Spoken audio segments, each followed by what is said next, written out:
चलिए दोस्तों, बात करते हैं इस एक और नए क्वेश्चन के बारे में। इस क्वेश्चन में एग्जामिनर ने कहा एक आयत का क्षेत्रफल एक वर्ग के क्षेत्रफल के बराबर है।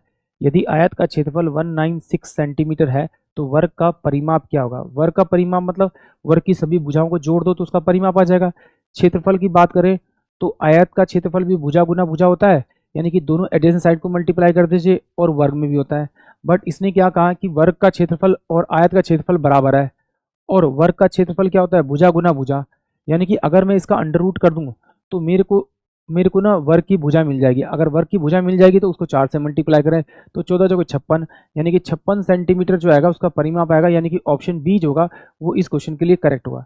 एक बार देख लेते हैं। एग्जामिनर ने कहा कि ये मेरे पास में वर्ग है, इसकी अगर भुजा ये ए है तो इसकी सारी भुजा ए होगी। कह रहा इसका क्षेत्रफल जो है वो आयत के क्षेत्रफल के बराबर है, तो आयत का क्षेत्रफल दे रखा है 196।